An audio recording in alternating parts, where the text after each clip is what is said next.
Hello and welcome back to another edition of Unicorn Dispatch Live with your host, Bryson Bort, founder and CEO of SCYTHE. And I am joined by the capital THE, Dr. Paul Rosenzweig. You are the Dr. Paul Rosenzweig, Paul. Well, there you go. Thanks for having me, Brenton. Bryson, how are you? Every day is a holiday. So every day is a holiday. What mistakes in life led you to this moment? Why don't you give our viewers a brief introduction into why you are as amazing as I know you are? How far back do you want me to go? Well, I think everybody can tell you're slightly on the not spring chicken side. We'll go from there. Okay. Well, the biggest mistake I made was taking a computer programming class in 1976, where I learned PL1 and BASIC, and from thus were little acorns grown to giant oak trees.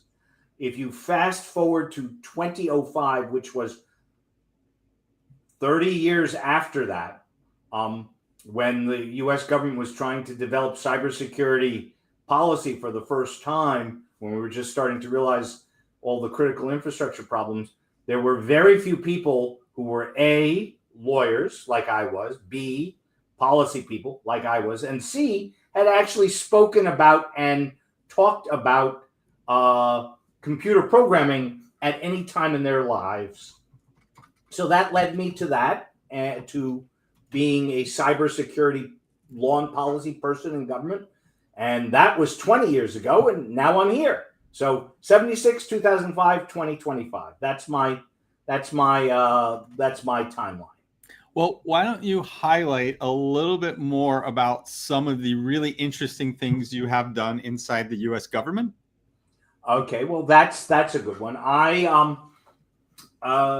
In 2005, I joined the brand new Department of Homeland Security, is the first deputy in the policy directorate, building policy across the department, everything from aviation security, which was obviously big at the time, to border security. We spent a huge amount of time and effort on trying to solve what we thought was a big problem, which was whether terrorists might bring sneak nuclear weapons into the United States, and how we would test for that and prevent it without closing the borders to all commerce. I was part of a team that worked on the avian flu problem, the bird flu problem that was a large, significant problem in Mexico and became one in the United States, and how we might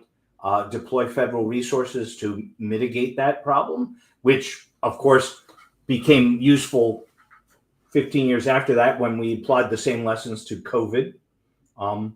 And then of course, most notably, I was drafted in 2006 to participate in the development of President Bush's then classified national cybersecurity initiative that developed 12 heads of lines of effort for taking on a problem that we had really not dealt with before, which was securing federal networks, and then the derivative problem of securing private networks.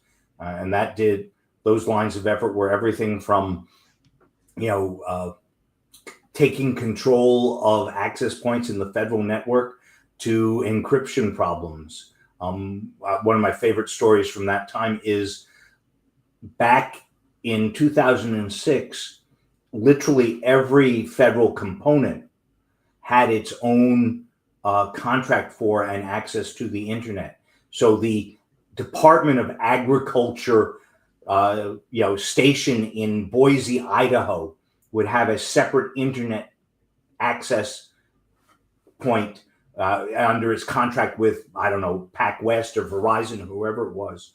And then from there was connected back to the Department of Agriculture in Washington, and from there to every other part of the U.S. government. So we took over 20,000 connection points and decided we needed to get control of that. So I've been doing all sorts of exciting things like that. So I think that's interesting because you built the initial pandemic response on behalf of the entire country years before COVID ever happened, right? That was Right. 2006, 7. And I think there's an interesting parallel between the epidemiological physical viruses that we face as humans, and then, of course, the parallel to what we do in cybersecurity. So can you share some of that thinking and that thought process and what you've learned? Well, you mean about the pandemic or about cybersecurity? Both. Oh, well, I mean, the pandemic problem turned out to be really difficult and challenging in that it became the case that we realized pretty quickly that complete prevention, was almost impossible. I mean, if you think about it, birds fly, right? And people cross borders and travel. And so we realized that almost all of pandemic response to avian flu and likewise COVID is in mitigation, response, and recovery, to use kind of the contemporary phrases, that we would have to deploy our resources there, and that spending any time at all on trying to contain a virus that has gotten anywhere outside of the single village that it starts in is pretty much useless. One of the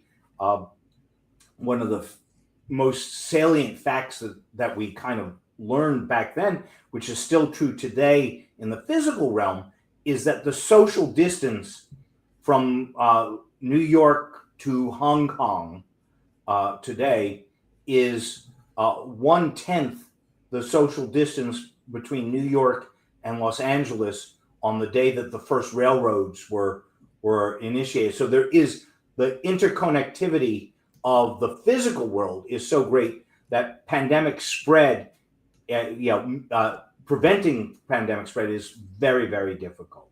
And the analogy to cyber is, of course, pretty strong. The social distance or the technical distance in cybersecurity is even less than the physical distances today between New York and Hong Kong. And so there too, we began with a firewalls and moats and preventative methodology, but our experience in the community, you know this better than I because you're a much better practitioner than I am, is that prevention is difficult and in the end not a long-term success, and that the real efforts are in internal threat hunting, in response and recovery, in resilience metrics, things like that, and that you can't build a system that is impervious either in the cybersecurity realm or in the pandemic realm. And I think that's a good transition there, is because we talk about this, and this is something I've been preaching for a long time, is your exact phrasing, that your quote and you just said was, prevention is impossible.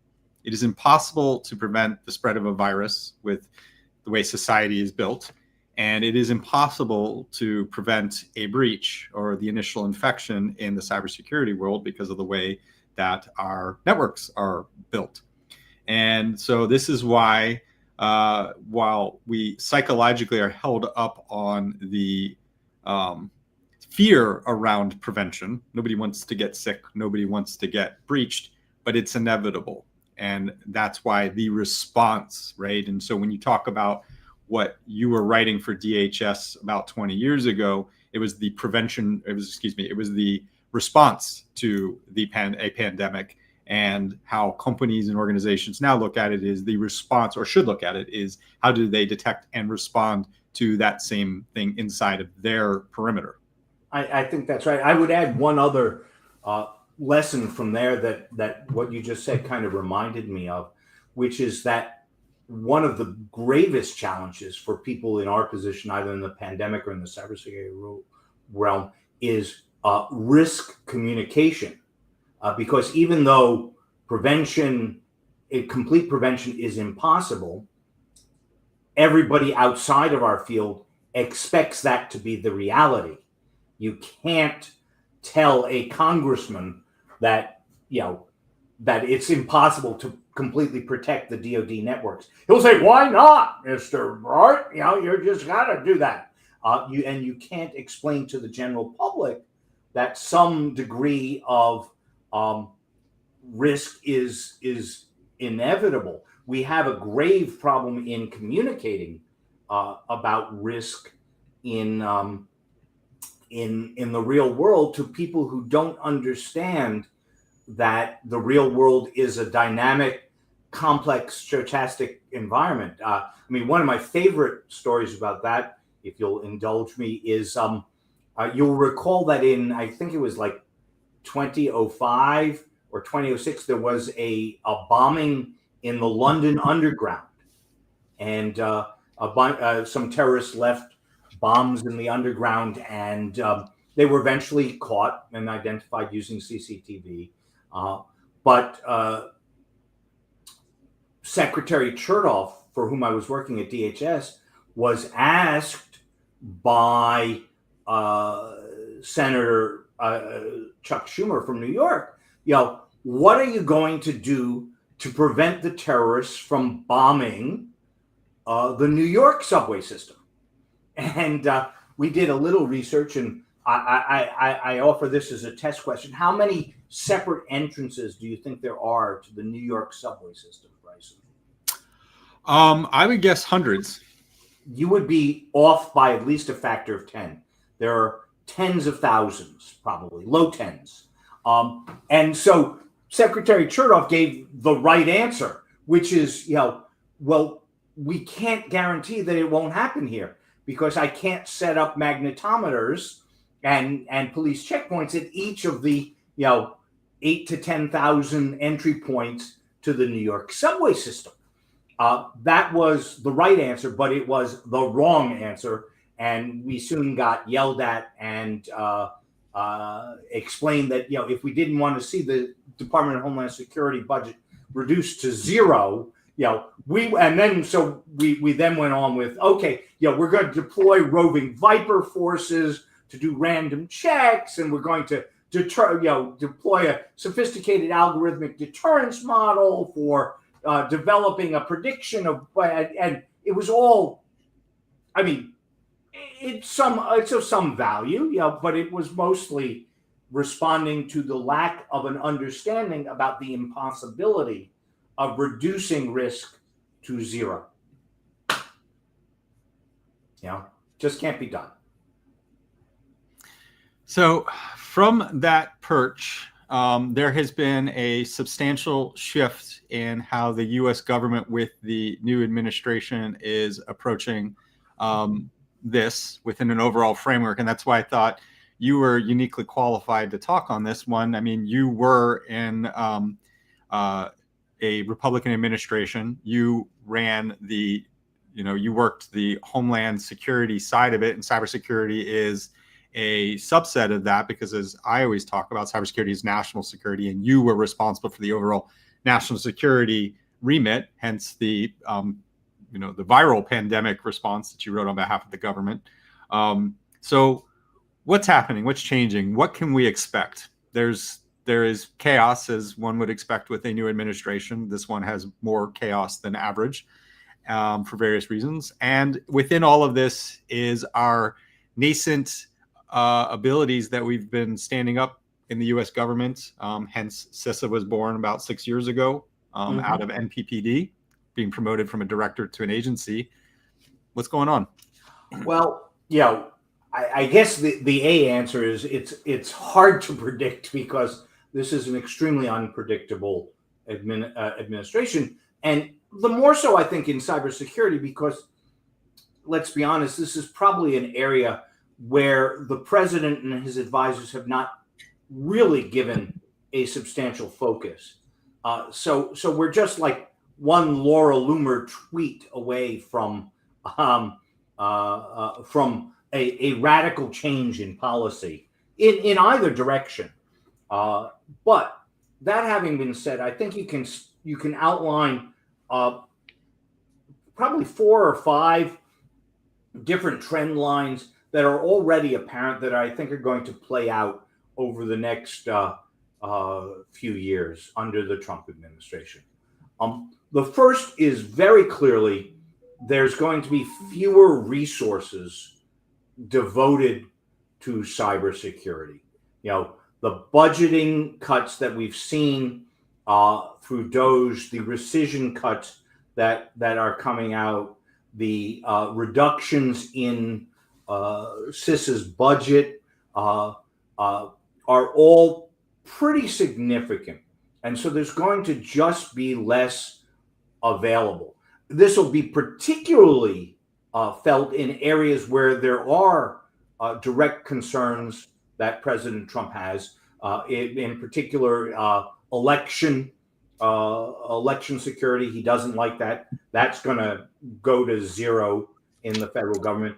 And countering disinformation activities, also ones that are disfavored by this president and likely to go near zero. But even the broader, investment in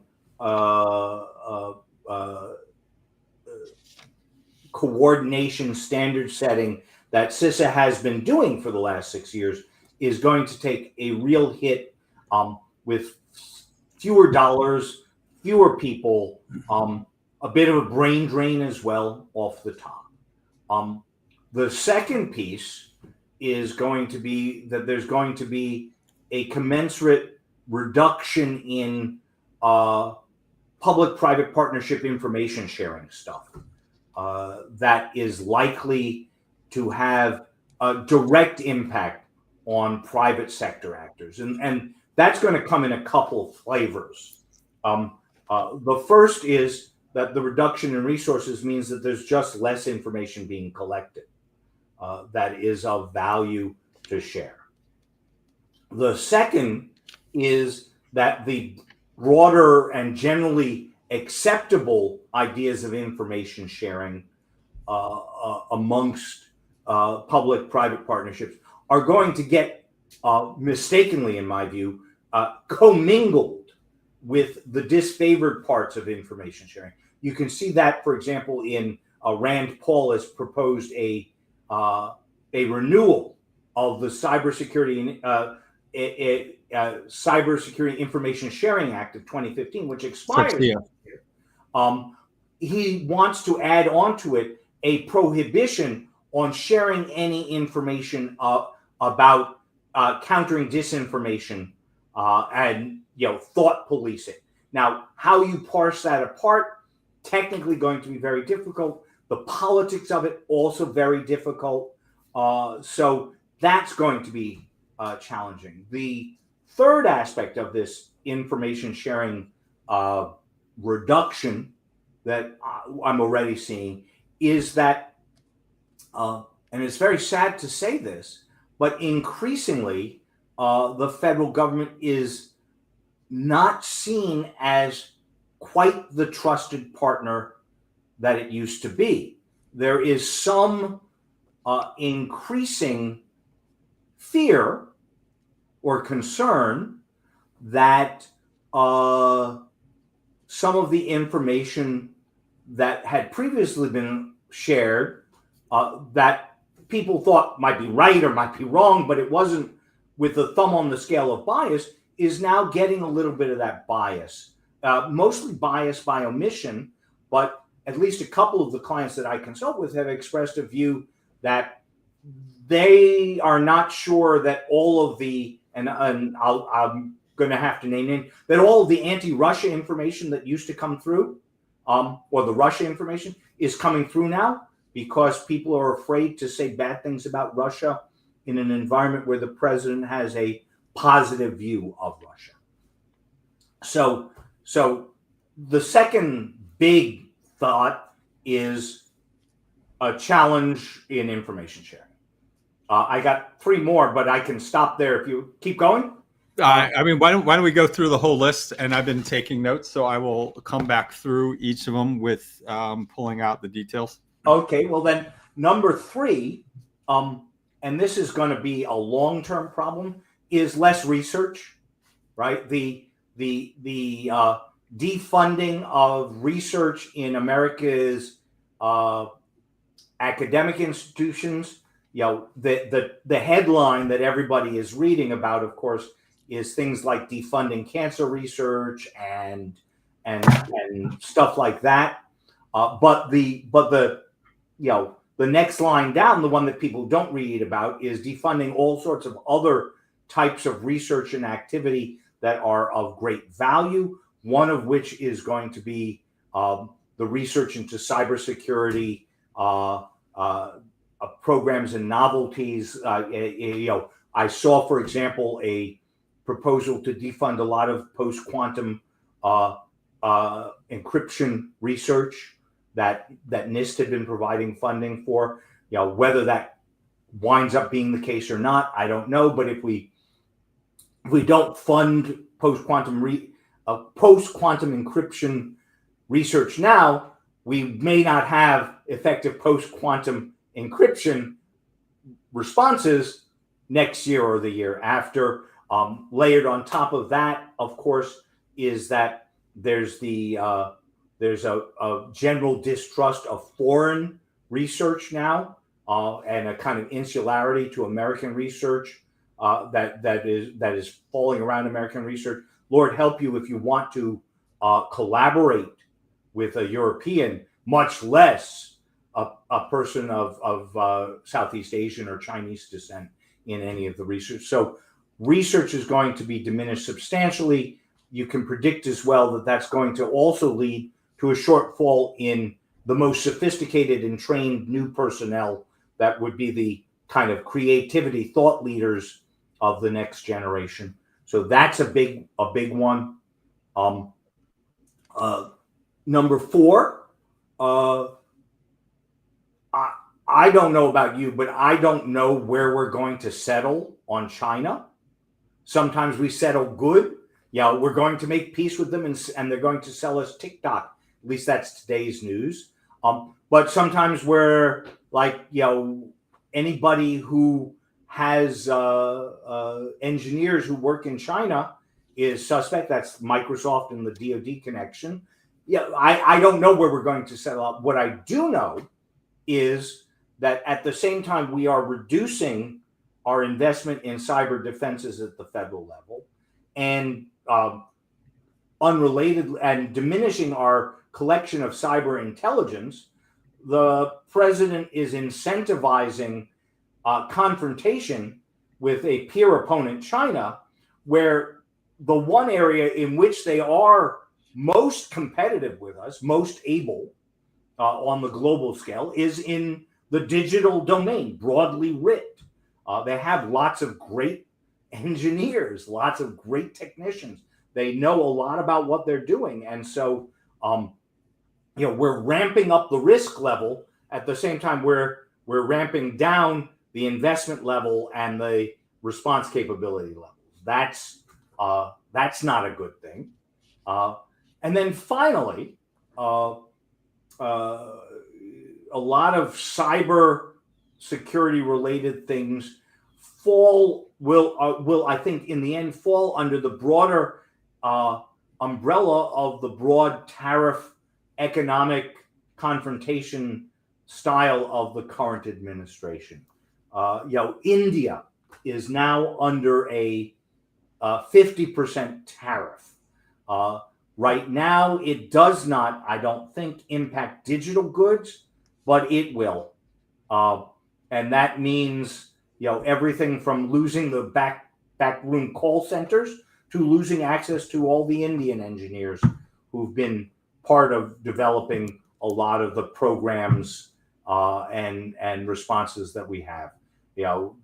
Again, it's a reflection of the insularity of the America First movement, and in a digital world that is not readily isolated, even less readily isolated than the physical world, which is impossible to isolate America. Those are all going to be problems. So that's what the next 4 years are going to bring. Deep breath. All right. So the way I summarize all of that in one simple explanation is we are seeing a shift from Fed to state.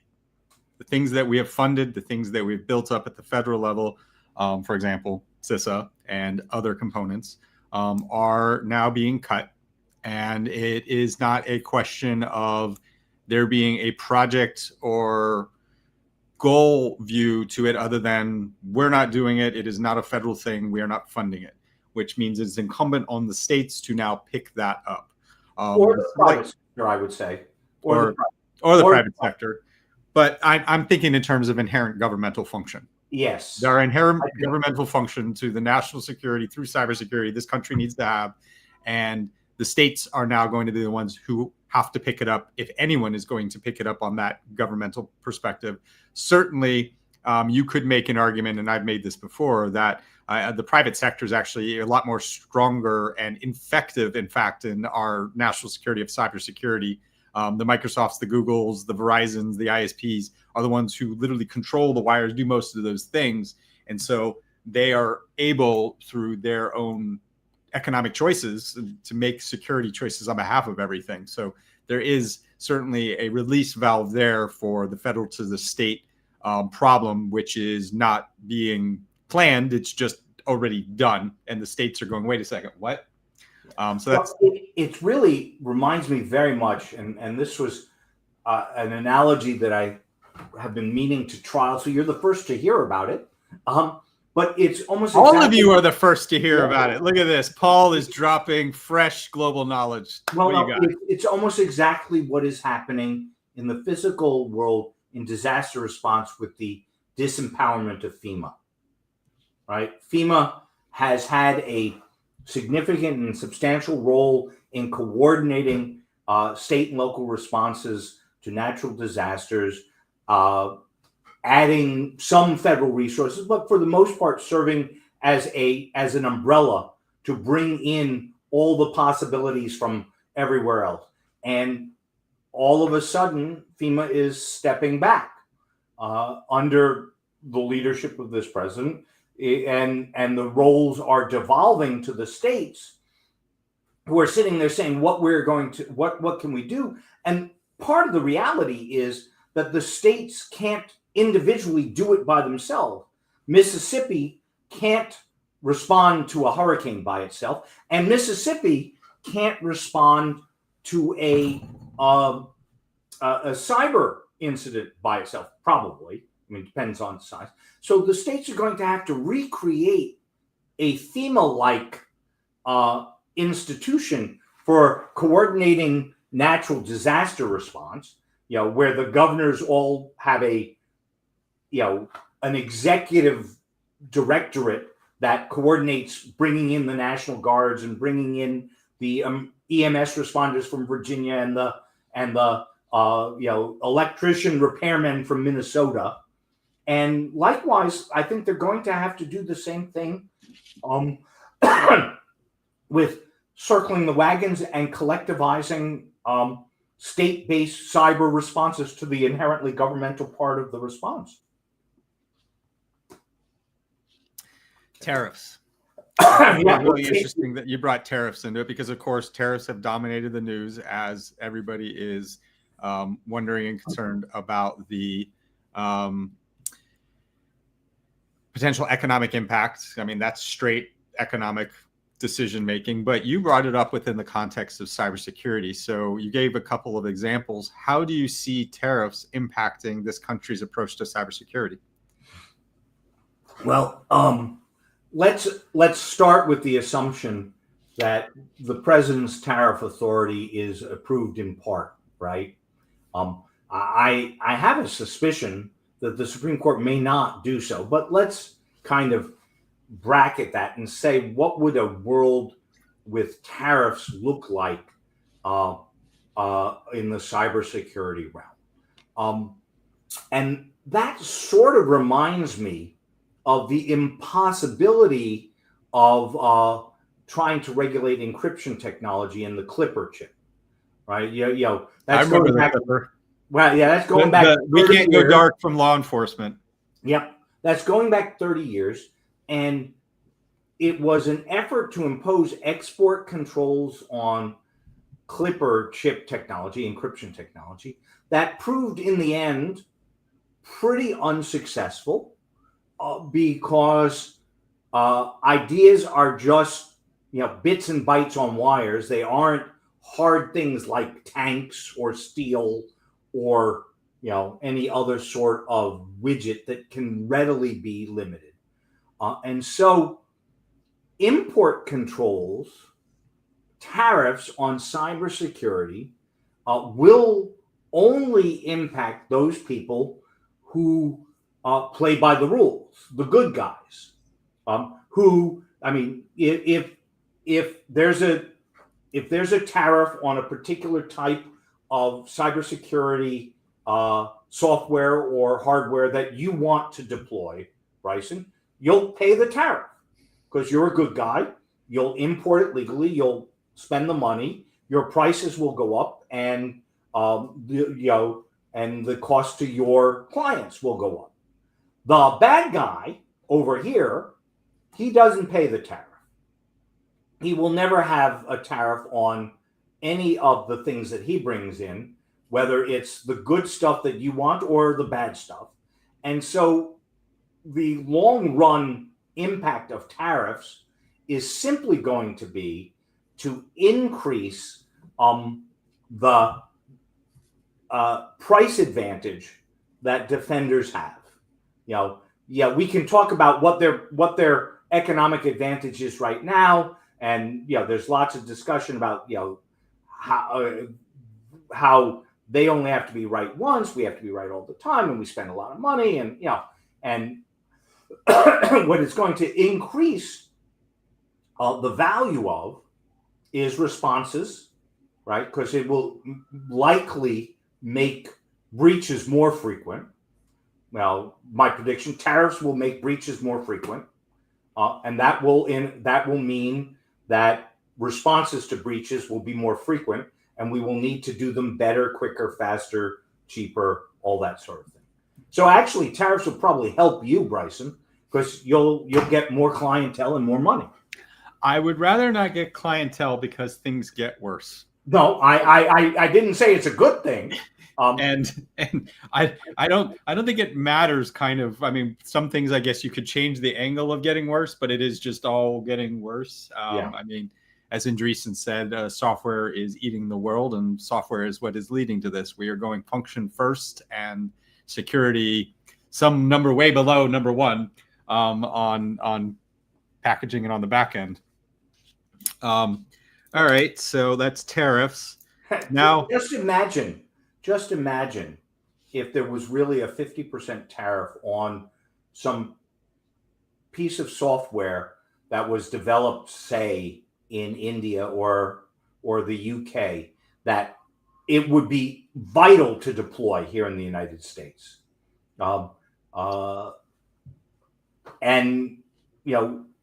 some number of people would not deploy it because the tariff cost would exceed their capacity to purchase. It's going to be bad. So it also is a problem the other way around, because the U.S. is the world leader in innovation. When we talk about cybersecurity, of course, we have to give a shout out to Israel as more than punching above their weight class for their contributions to cybersecurity innovation. But if you think about how that works, I'm a U.S. product founder and cybersecurity, and the U.S. market is the best market in the world. But I have a challenge when I start looking at international markets because they don't have as much money. So I can't charge as much. Nobody can charge as much.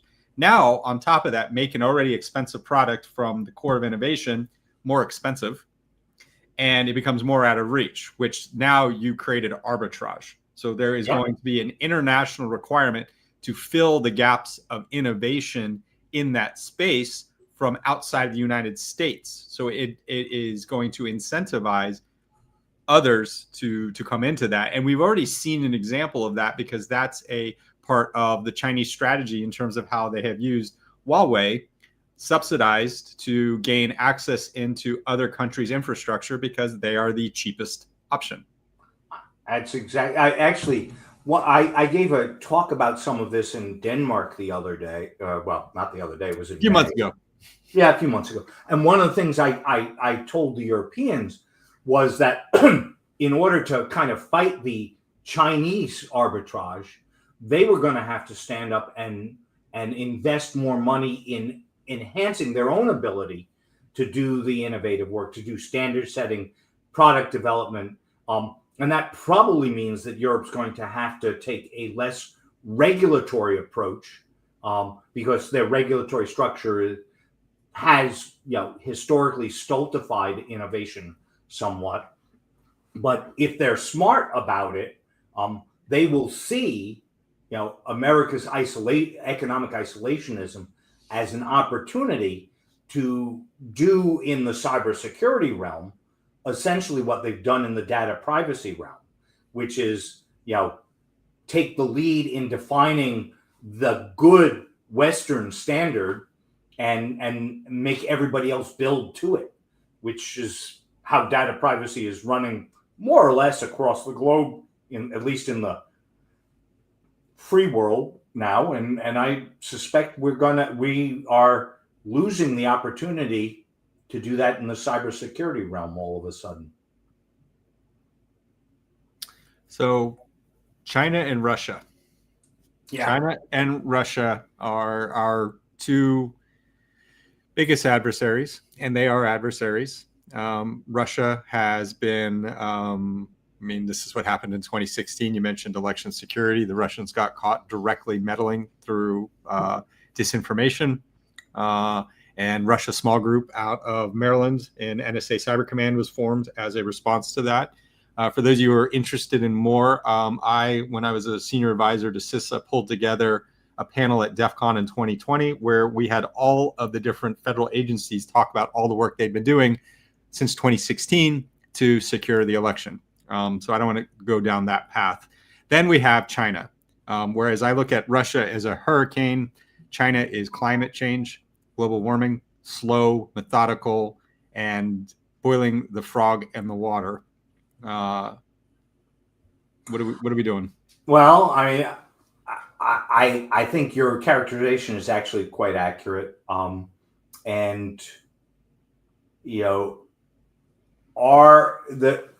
In this, I think the cybersecurity is going to be just a part of a broader seeding of leadership, slow seeding of leadership to China, which will not be to anybody's real benefit. But in the last 2 years, the yuan has become a more stable currency, reserve currency for a number of nations. We have to make a decision about what our take on China is. And as I said to you earlier in this broadcast, I don't know what the president's view of it is. I know what his view of Russia is. It's a hurricane, but it's not my hurricane. I don't care. And that's wrong, but at least you know what it is. China, he goes back and forth. For my money, it's imperative to recognize that China is a peer competitor in this space, and it's not going to relent. And that means that we as a nation have to understand that everything we do that we think of as cooperative with them, they think of as enabling competitiveness. We have essentially started their AI development programs over the last 10 years. Water under the bridge, but there you go. We've jump-started their chip program. And now, of course, the president has reversed course and has authorized NVIDIA to start selling chips to them again. Okay, that's going to have consequences, and the consequences are, I think, readily predictable, which is that sometime in the next 20 years, the statement you made before that the U.S. is the leader in innovation will no longer be true, or at least will be debatable. And that's I don't think that that's to the benefit of the nation. Probably I'll be dead by the time it happens, but I have children and grandchildren, and I'm sort of hoping that they live in an economy that is still growing. But we are suffering, I think, at their hands. American companies that thought they could do business in China and move there. I mean, no, they didn't make a mistake. In the 1990s, I would have told everybody, Apple, Microsoft, GM, FedEx, go to China, build there, develop there. But that reality is changing now, and it's kind of time to recognize that. Excuse me. TikTok. Is TikTok a problem? Yes, it's a problem. I personally think it's less of a problem than Huawei in the 5G networks. I think its problems are twofold. One is as a data collector that enables it to influence individuals. The other is as a propaganda machine that allows the Chinese to broadcast anti-American views and make the Russian disinformation election influence campaigns look paltry by comparison. Honestly, I mean, another part of the TikTok problem is that it's demonstrated that presidents can ignore the law without any consequence. Since the Congress passed a law and the president signed it that said TikTok had to divest, and President Trump just said, "Nah, I'm not going to do that." But so it's a problem on a whole lot of levels. If it were me, and I had to prioritize Chinese threats, I'd be much more concerned about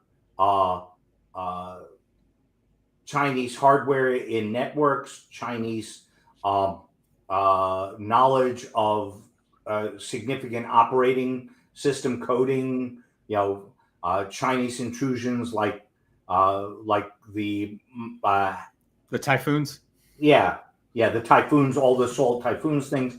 Huawei in the 5G, which happily didn't happen in the United States, but still is a problem globally. And TikTok would come lower in my pantheon of problems. I'm much more of a Typhoon fear about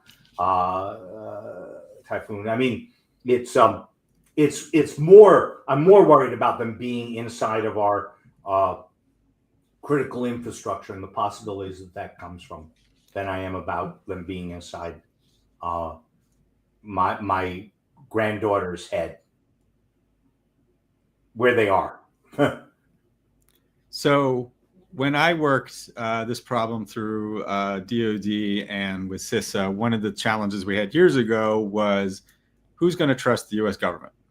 And we had examples where folks were sharing the information from a breach to support a Department of Justice FBI investigation, and those details were getting leaked out. And it's like, are you kidding me? I'm not going to give you things if they're going to leak, or if you're going to share, or whatever this is, right? I can't trust you to even be brought into this, which seems like a funny problem to have with the U.S. government, but it very much was one.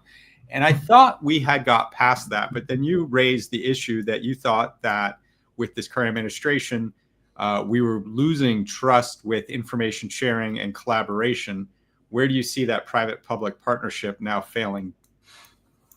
Well, I think it's a very real problem. And again, it's part of a bigger restructuring of people's response to the federal government that's happening under this president. that's reflected in distrust of federal law enforcement more broadly. That arises from the president's use of ICE, for example. But in the space that we're in right now, I think that there's probably two different aspects to what people are worried about. The first is they're worried about the fidelity of the collections that are happening on the front end. Are we losing insight into threats because we're not looking there as much anymore? There was early on, for example, a report about reducing planning for offensive operations against Russia. All right, that was later walked back and all, but one has a sense that the president's and his team's political predilections are in fact leading us to restrict what we are asking questions about. The second piece of that is restrictions on analysis. Right, we are clearly seeing throughout the intelligence community, of which cyber threat intelligence is just one small piece, a diminishment of the independence of analysts. The most recent example of that was the withdrawal by the Director of National Intelligence of an intelligence product about Venezuela and Venezuelan gangs and drug cartels. Presumably, well, she says because it wasn't a good product. The outside world thinks it's because it was not a product that was consistent with the president's worldview of Venezuela. I have had clients tell me that they perceive in the last 6 months a change in the nature of information sharing and reporting from the administration, particularly about Russian threats. And whether that's because we're not looking and so we're not collecting the information that we should be, or the analysis is being trimmed by people at the political levels, or frankly, because the analysts in the various agencies see which way the wind is blowing and with some degree of reason say, I want to keep my job, right? I think it's less about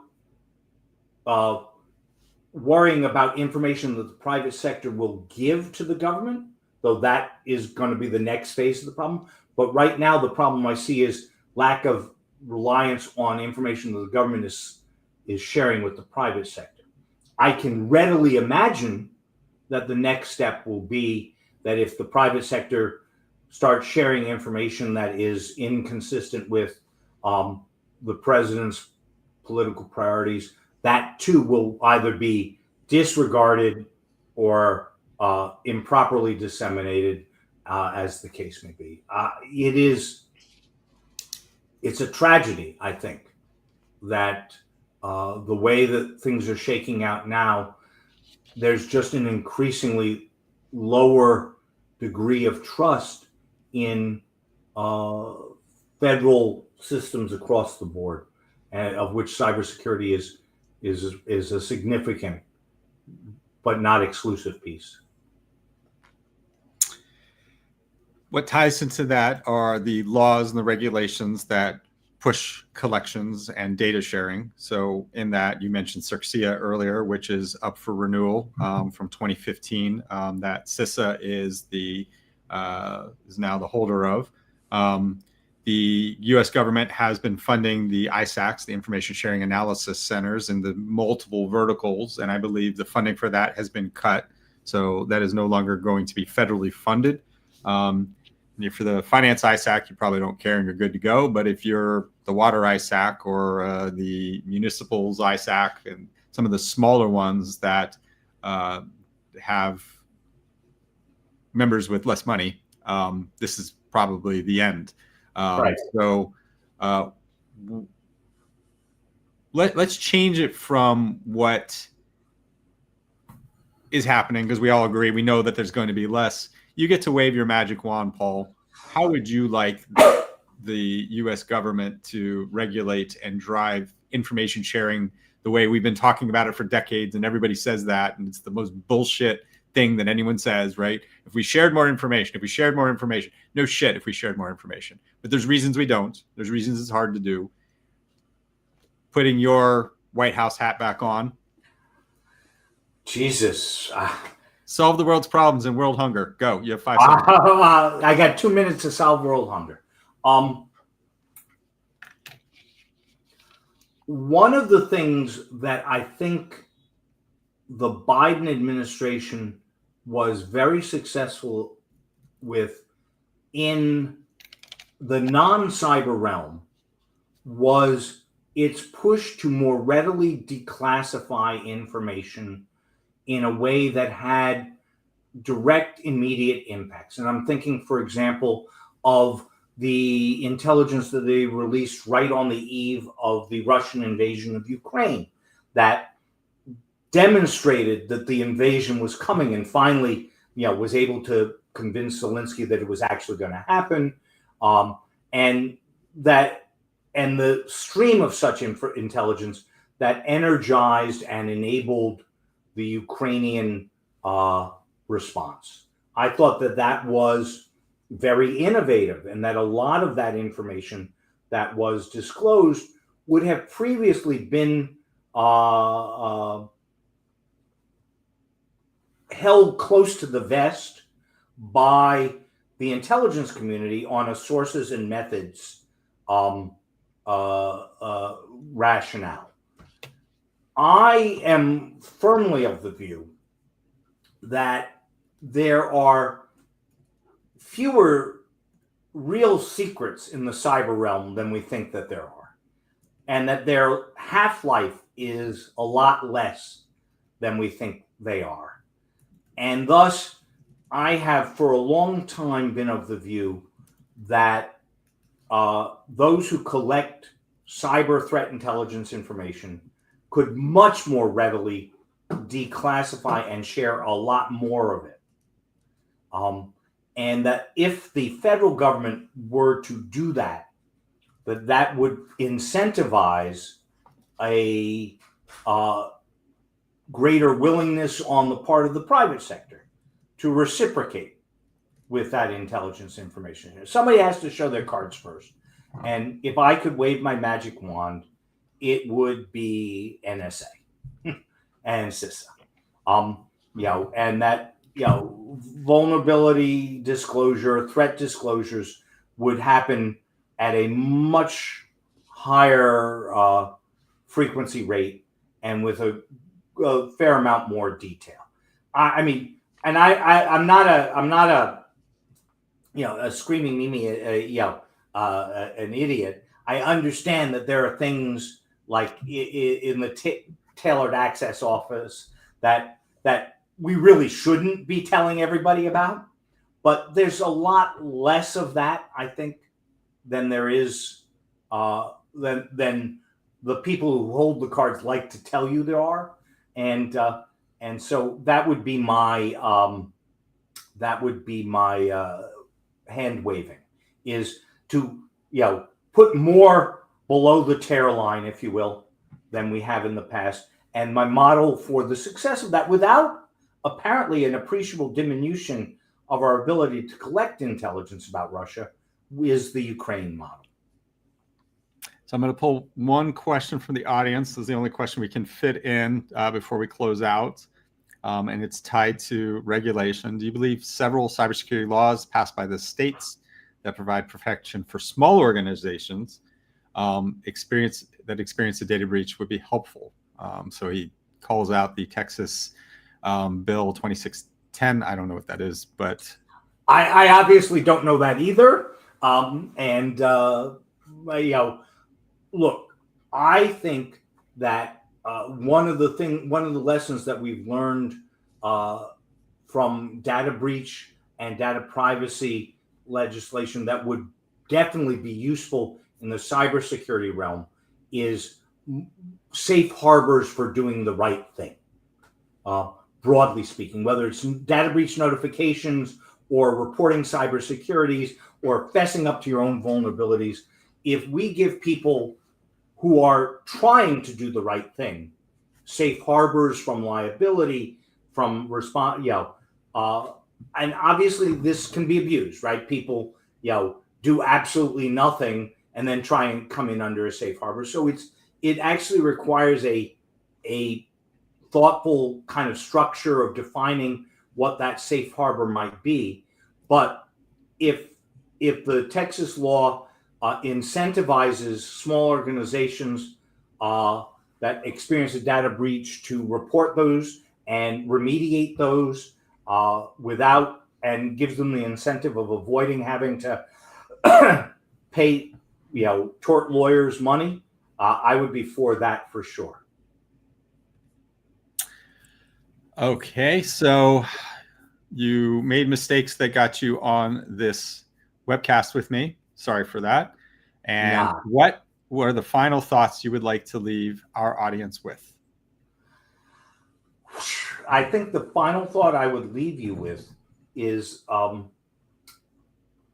that the problem is not going away. I have a feeling like in the cybersecurity realm, we actually feel like it's spinning out of control a bit, especially in the last in the last couple of years.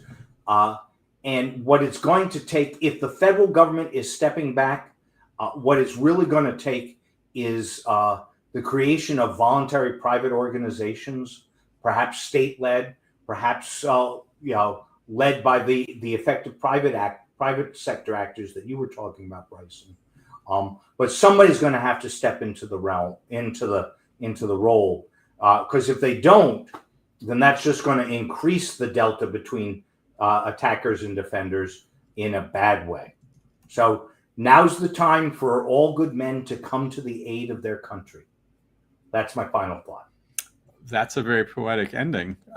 So we're going to quick do our raffle here. I think that because this was such a dense conversation, we had a little less interaction than we normally do. So we've got 3 up for it. Let's see who wins today's swag. Looks like it's going to be Jeffrey. Boom. Congratulations. Well done, Jeffrey. Well done, Jeffrey. Please reach out to info@scythe.io. We will get you set up with a gift card to buy your own unicorn swag. So thank you for your questions and your comments. Tune in. We do Unicorn Dispatch Live, covering all sorts of different topics. And I know today's topic, for many of you who are the longtime listener, were like, wait a second, this was really different. And that's the point. I'm trying to bring out interesting global perspectives of folks that you may not have ever had a chance to run into, because running into a Dr. Paul Rosenzweig, the Dr. Paul Rosenzweig, is not a normal thing outside of very elite circles. So, Paul, thank you so much for joining us. Thanks for having me, Bryson, and thanks to all the listeners who tuned in. It's great to be with you.